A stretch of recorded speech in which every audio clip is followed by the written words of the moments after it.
Hey, do you want to know how to overcome the fear of failure so you can take more risks, try more things, and live your dream life? If so, then keep watching because in this video, I'm going to explain just that.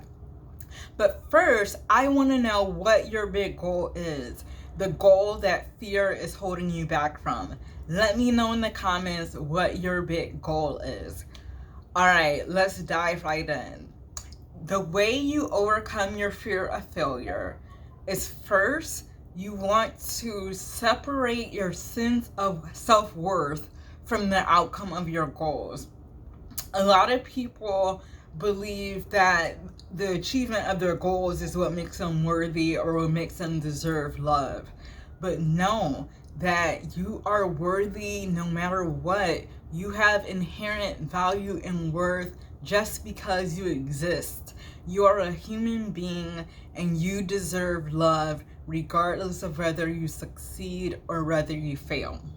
It doesn't matter whether you get the promotion, what the numbers are on the scale, what the numbers are in the bank account, whether you get a romantic partner or whether you don't. You deserve love and you are worthy. So you want to remind yourself of that anytime you're going to take a big leap, take a big risk, or strive for something.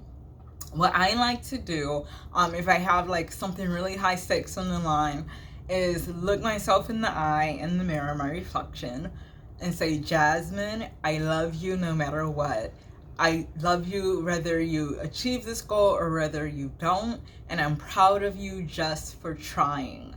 So I know that sounds really cheesy and like snowflakey and let's give everybody participation trophies. Like, I get that, but the shit works. If you are overcome with fear of failure, you won't even try to do anything. You'll hold yourself back and live a limited life.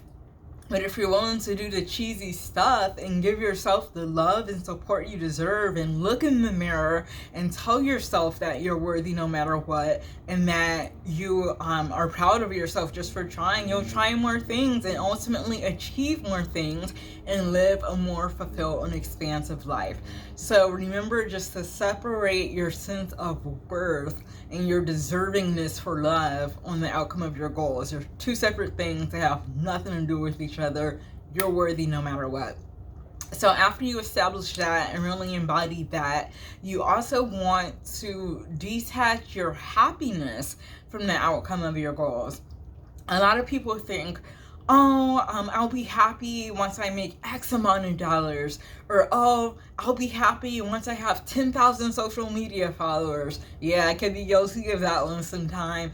Or yeah, I'll be happy once I can fit into that dress I used to wear, or my skinny jeans, or once I get this type of husband or that type of wife. But guess what? For some reason, most people don't know this, but you can be happy right now. You don't have to wait to be happy till you achieve that goal. And to be clear, it's okay to be disappointed if you go for something and you miss it. Feel that disappointment, be there for yourself. But I think the mistake most people make is they think if they don't achieve this one big goal, they're destined for an entire life of misery and unhappiness. And that's just not true. So separate your happiness from the achievement of the goal. And if you are having trouble with this, you can write on a sheet of paper or in your journal the question, how can I be happy now? And then once you write that prompt, just spill it out. Just write without censorship. And your higher self, or if that's too woo-woo for you, your brain, but I do think there's a spiritual element into it, but your higher self or your brain will give you the answers. You just have to ask the right questions. So ask, how can I be happy now? And also just make the decision. Say, I choose to live a life of happiness and joy regardless of whether I achieve this goal or not. And if you practice doing that enough, you will be happy regardless of the attainment of the goal. And that's how you can overcome your fear of failure, knowing that you can have a happy, fulfilling life with or without the achievement of the goal. So then the stakes are just lower and you have nothing to fear. So once you realize that you're worthy regardless of if you succeed or fail, and you realize that you can live a happy life regardless of whether you succeed or fail, you do want to plan for worst case scenarios.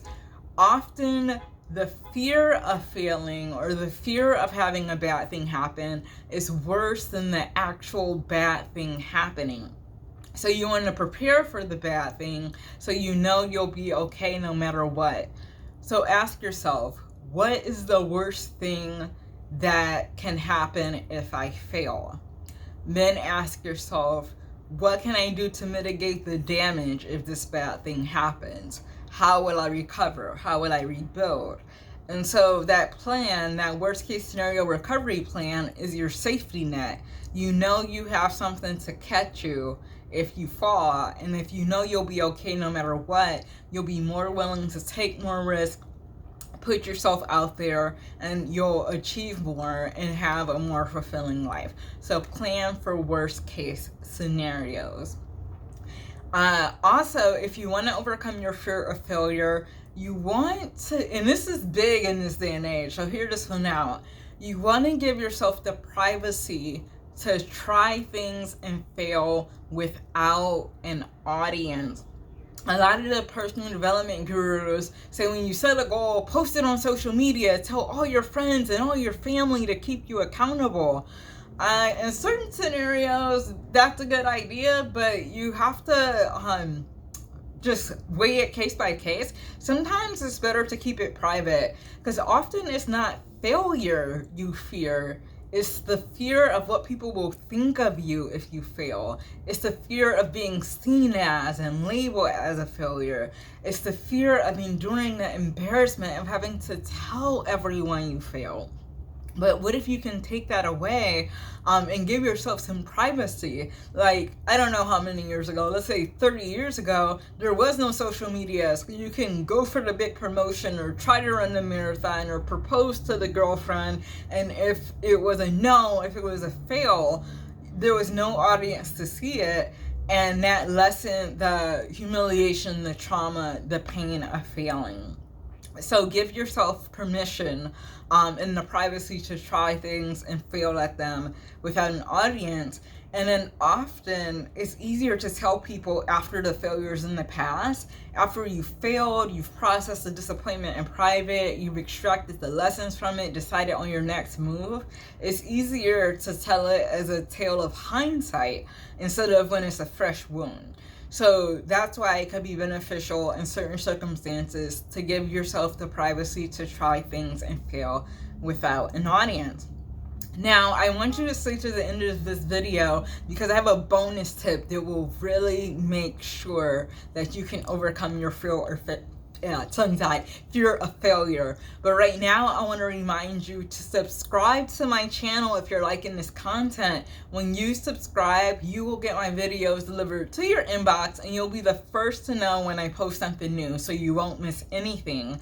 Also, make sure you like it. If you are liking the video, click the like button because it will tell the algorithm to share the video with more people like you so that they can benefit and enjoy it like I hope you're benefiting and enjoying it.